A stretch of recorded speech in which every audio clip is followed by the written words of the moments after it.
بسم اللہ الرحمن الرحیم۔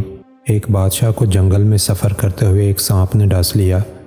شاہی طبیب اپنی تمام تر کوششوں کے باوجود زہر کو جب بادشاہ کے جسم میں پھیلنے سے نہ روک پایا تو زاروں قطار رونے لگا۔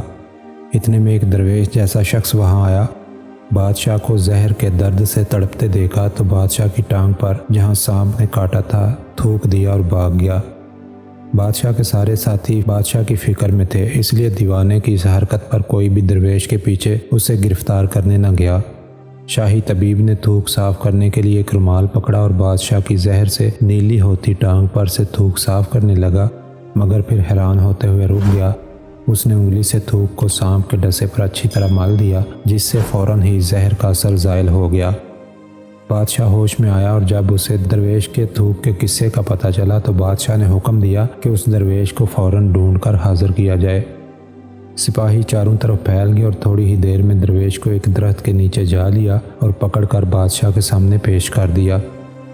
بادشاہ نے ادب سے درویش سے کہا، ہم گناہ گاروں کی آنکھ آپ کو پہچان نہ سکی، جس کے لیے معذرت چاہتے ہیں۔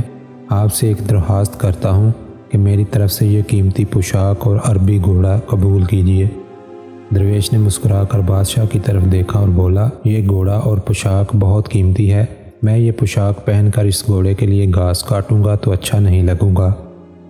بادشاہ نے کہا، آپ فکر نہ کریں، گھوڑے کے ساتھ خدمتگار بھی دیے جائیں گے۔ درویش بولا، اتنی قیمتی پوشاک، قیمتی گھوڑے اور خادموں کے ساتھ میں رہوں گا کہاں؟ اس دفعہ بادشاہ مسکرایا اور بولا، آپ کے لیے ایک عالی شان رہائش گاہ بھی تعمیر کر دی جائے گی۔ درویش نے پوچھا، اتنے مال، دولت اور خادموں کے ساتھ اس رہائش گاہ پر میں تنہا رہوں گا؟ بادشاہ بولا، حضور، میری بیٹی شہزادی گلنار کی شادی آپ سے کر دی جائے گی۔ درویش بولا، اگر آپ نے میری شادی کی تو پھر میرے بچے بھی ہوں گے؟ بادشاہ نے جواب دیا، بالکل ہوں گے، اور ہماری دعا ہے کہ آپ کو کثیر اولاد ملے۔ درویش بولا، اگر ان بچوں میں سے کسی بچے کو خدا نخواستہ کچھ ہو گیا تو پھر رونا کس کو پڑے گا؟ بادشاہ نے جواب دیا، حضور، اگر خدا نخواستہ ایسا ہوا تو رونا تو پھر آپ کو ہی پڑے گا۔ درویش مسکرا کر بولا، اگر یہ سارا کچھ لے کر بھی مجھے رونا ہی پڑے گا تو بادشاہ سلامت آپ اپنا گھوڑا اور قیمتی لباس واپس لے لیں، میں اپنی درویشی میں خوش ہوں۔ دل اسی سے لگاؤ جس نے دل بنایا ہے، دنیا سے لگاؤ گے تو آنسو ہی ملیں گے۔ دوستو، اگر ویڈیو پسند آئے تو لائک، شیئر اور کمنٹ ضرور کیجیے گا۔